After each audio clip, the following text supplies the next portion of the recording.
Greetings, dear ones. I am Kryon of Magnetic Service.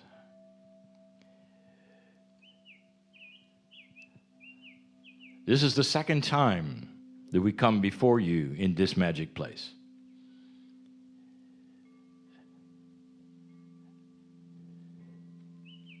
In review, this is indeed a crystalline magic node. And the message today, the second one in the series of 4, is complex. And so we go slow.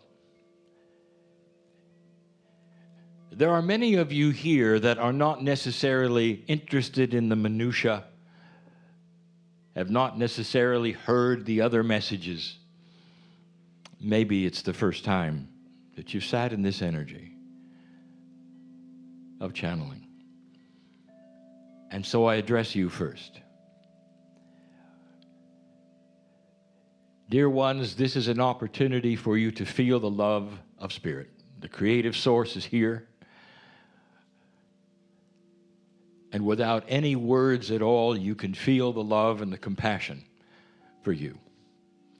There is no agenda. You can sit in this energy and have a healing, if you wish, on your own. There's no instructions, there's nothing to do. Some others are very invested in the information and want more. They want to know the minutiae. What is it about the crystalline energy? What's going on the planet? How does it fit with your life? It's a complex channel. It doesn't have to be. But the bias of humanity that is simplistic often creates a puzzle when there doesn't have to be one. So let us start with a premise and develop it. The premise is this: you are here on a physical crystal node. The mountain underneath you contains far more than even the geologists suspect. It goes down too deep to dig. Too deep to dig. I said that because it's an upside-down mountain.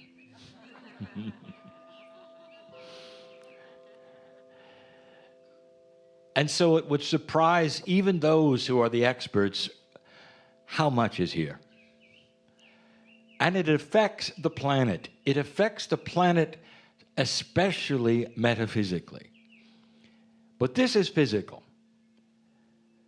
And the attributes of the physical quartz crystal we will speak more of in just a moment. The second thing we discuss, which is totally and completely apart from the physical, is the crystalline grid of the planet. That is not physical.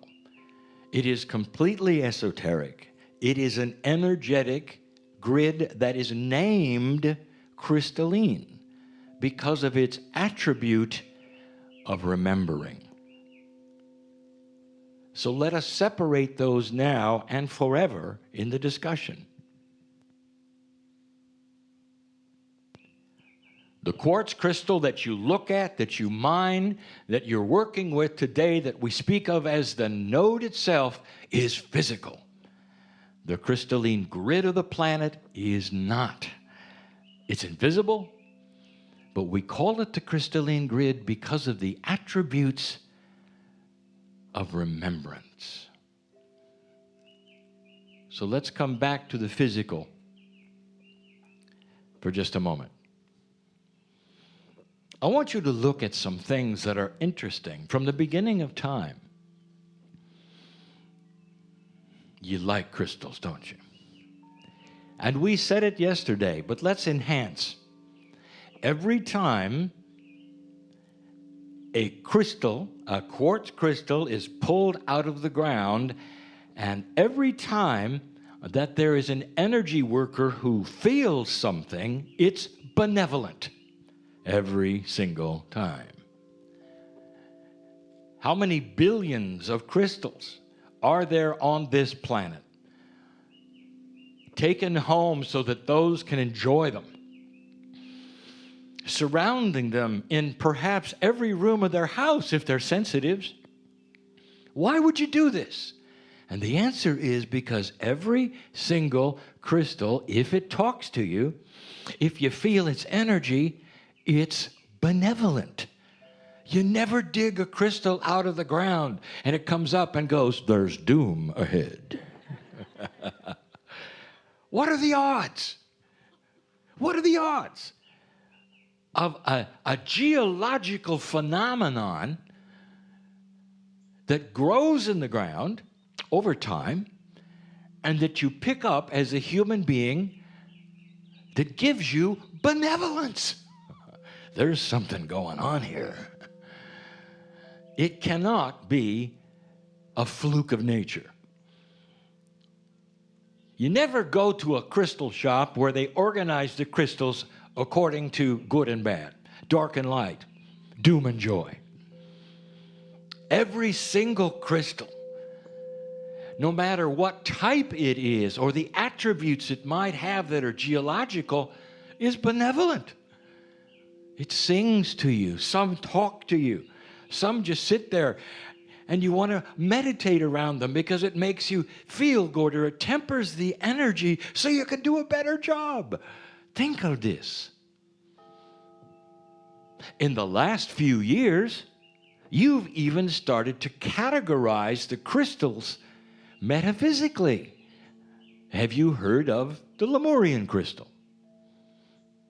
Now, according to the steward of the land, a Lemurian crystal is not a geological denotation. It's an energetic one.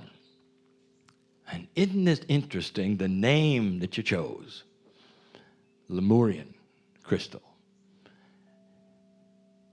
Why that? And the reason, dear ones, is because an energy worker, an old soul, even though they may disagree what and where Lemuria was, it is a concept of original beginnings. So humanity is even starting to awaken to a new potential of what the crystals are trying to say. A Lemurian crystal, by the way, is identifiable, according to the steward of the land, by that which is physical. And yet it is an esoteric designation. You're getting close to understanding a bit more about what they're trying to say to you. All of them are benevolent, every single one, from the smallest to the largest. In a few moments, many of you will get into a vehicle and go to that where the dig is, where you're allowed to walk around, where you're allowed to actually relate to them in the ground. This is special. You will find some. You might actually put some back. Why would you do that? And the answer is, some have different messages. Some have different owners. How about that? Do they ally then with the consciousness of an individual human being? Now, do I have to tell you yes or no to a group like this? They call to you. There are a lot more crystals than there are humans. And so many can call in specific ways. It's a delightful idea. It's what brings you here. It's what puts a smile on your face when you look at them. That's the crystal that is physical. I want you to remember these attributes now as we talk about the ones that are not physical, that are what we call the crystalline grid attributes. And then we're going to describe the relationship between the physical node here and the esoteric invisible, which is the grid of the planet called crystalline. Remember, one is physical, one is not. What is the crystalline grid? We have taught it, we have described it, but here in this node is where it all comes together. I want to give you a story so you really understand what the crystalline grid is for and what it does and how it works. Imagine in this very land, imagine a battle. Often it's brother against brother. It's the Civil War. Imagine that you are in this war and you are a soldier and you're not a warrior. You're probably a farmer. You're handed a weapon, you represent an idea. You're put on the battlefield, given a uniform that probably doesn't fit. Some of you get shoes, some of you don't.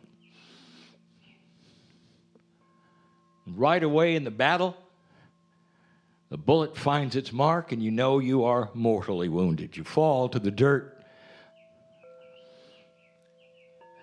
I want to tell you something.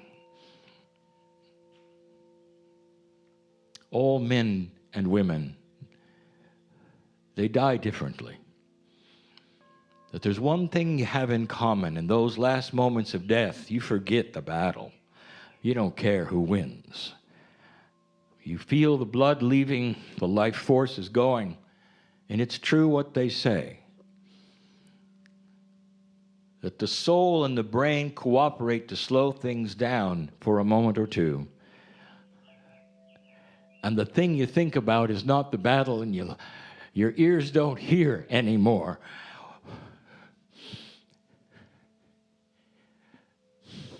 My partner's relating. Your ears don't hear the noise of the battle, the shouts and the groans and the guns, and instead you hear your mother. And love takes over. No matter what they say in the last moments of death, love and compassion win. And even though you're hurting, even though your mouth might be moaning, your soul and your brain are going over.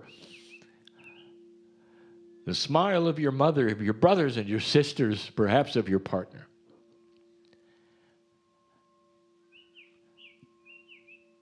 There's drama there. The death that occurs, and then all is quiet. And on these battlefields of this Civil War, there are tens of thousands of these stories. Now, I want to ask you something. Human being, right now, today, some of you have walked into those battlefields because they have been preserved as monuments of what put this country in an attitude that it has today. And if you're a sensitive and you walked into that battlefield, question, did you feel anything? And some of you say, oh yeah. Some of you were uncomfortable because your Akash is starting to reveal things. Some of you who didn't have an experience there felt it anyway. Question, for you to ponder what's going on that you would feel anything at all. Did the dirt have a memory? Did it play back? Did you hit a button?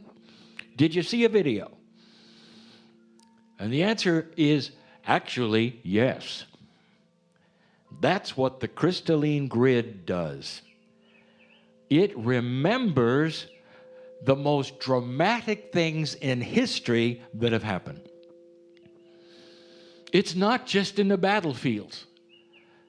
I'm speaking of what you would call the American continent, right here, right now. I would like to talk about that.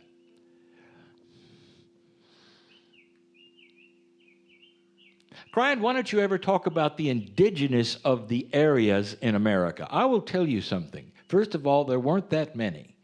Second of all, they were allied with the land. They knew Gaia. Before they confronted that which was the European influence, they were at home with Gaia. There wasn't a lot of drama. The crystalline grid was almost neutral. They knew about the energies of the ancestors of the north, the south, the east, the west. No, we're talking about you. I want to talk about your lineage. Women, listen, because this is in your Akash. If you're here as an American, this is in your Akash. Listen. Imagine a journey that might have lasted years, where you go from east to west, and where it's so common that you would have children that you lose. It was so common that you lost more children than you kept. And they would either die at birth, when you were either alone or with help, or shortly thereafter. Did you know that the women walked alongside the wagons? They didn't ride. The wagons needed to be stocked with things. You knew that, didn't you? Everyone who made the trip walked. The women had it especially tough. Whereas the childbearing, and they didn't stop. As the childbearing, you lost too many. I'd like to tell you, the land is covered with little burial grounds that have no names. It was so common, women, you didn't even name the child until it was 3 months old, because you didn't know whether you got to keep it. That's in your Akash. That's in the crystalline grid of this land. Now, what does this tell you? Several things. Number one, the land has memory. That's the crystalline grid. If you look at this worldwide, what has defined humanity as you know it today? And the answer is war, suffering, and drama. That's what has defined. It's defined you. It's defined Europe, South America, everywhere. Where everyone is and the languages they speak, it's all due to war. The most profound things you feel as you walk around has to do with suffering. And dear ones, that is the remembering of the crystalline grid. Now, the grid did not create suffering. It just remembers it. And that is the function of the grid, to echo human nature, to provide a lineage of remembrance, to feed the Akash. And this is why we have always said that which consciousness does stays on the planet. Suddenly, you have a shift. And the shift that you have in 2012 is the one that was given by almost all of the ancients of the planet. And suddenly this node becomes active. This node is physical. And what did I tell you about the crystals? They're benevolent. There's a reason. They have been waiting all over this planet. They give you messages that you enjoy, that you feel, and suddenly they've got a big message because they are beginning to fast-track the invisible grid with benevolent information that is going to temper all of the suffering, all of the war, and start rewriting the crystalline grid. I'll tell you what the messages are. For those who are sensitive enough to listen, understand a crystal in front of you, in its beauty, in its transparency, the message is difficult. It's the rewriting of the future. Rewriting of the future. It starts to tell you about a future that you don't know. We'll call it future history, because almost every single old soul carries a bias of remembrance that says you're doomed. Look at your movies, you're doomed. All of the storytellers, the best stories that come out are ones that you have because you're doomed. It talks about the aftermath of war. Show me the movies, the stories, the books that talk about a new planet that has no war, about the puzzles that might be there, of the benevolence, of the compassion, of the beauty. They're nowhere yet, but they will be. Because when the grid has been rewritten by this node you're sitting on, and the fast track that's coming, your crystals are going to start talking to you, and they're going to say, you have no idea where you're going. It's beautiful. Rewrite that which you consider is your future. Listen, this is so powerful that precogs, those who sense the future, are still sensing an old future. And repeated, they will give you information that says this is awful and it's going to happen, and this is awful and it's going to happen. They're just picking up what was, not what is. And that's why this node is working the way it is. One more thing. Many Americans, not the natives, the ones that came in the last 200 years, many of them say we have really no ancestors. Dear Kryon, how can we honor the ancestors when we don't really have any? We're from everywhere. Let me redefine your ancestors, American. The ones in the battlefield, the mothers walking alongside the wagons, the families who didn't make it, the ones who did. You can have ancestors that are only 200 years old. Those are your ancestors. Those are the ones who shaped the grid and the remembrance that you have. One of the most controversial things that I can tell you in closing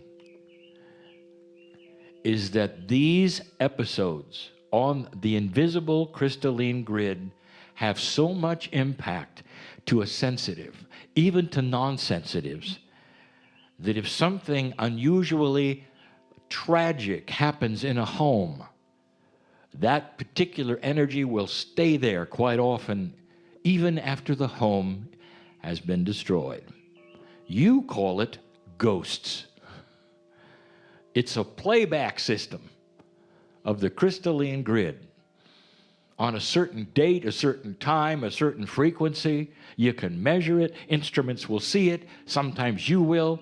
The difference between a ghost and what you might call something else that has energy is that this particular episode you cannot interface with. It doesn't talk to you. It simply plays out and plays out and plays out.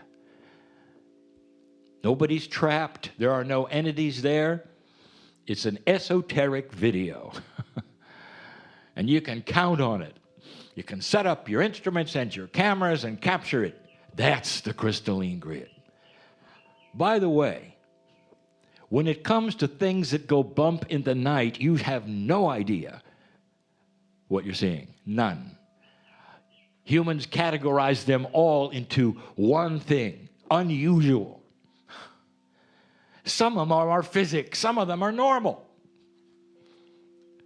There'll come a time when you laugh at yourselves for being afraid of something. It was beautiful. And then you'll understand someday, when you can see multidimensional things, exactly what's going on. That's how powerful the crystalline grid is. Dear Kryon, are you telling me that when you rewrite this grid from this node, that even those things may change? And the answer is, they will. You're going to start seeing it. Hauntings that are no more. Energies that can no longer be felt where tragic things happen, where people died. Flowers that grow where flowers never grew before. The sun comes out in dark places. This is the prediction of the planet past 2012. It's the reason for this place. It's always been here, waiting. The message to you, specifically, rewrite your future. Now the crystals in your home and all around you aren't just benevolent. The message is clear. Do you have a doom bias? Clean it up. Because you're not going to get to that future yet that is there when you're always expecting the other shoe to drop, when you're always expecting something bad. What is your bias about your life? What's the bias about your age? All of this can be rewritten. And this is the place that'll do it. If you're able to go to the dig today, listen. For there'll be some talking to you. More than just take me home. They'll say, we've waited millions of years for you. Take me home. It's a little different. And so it is.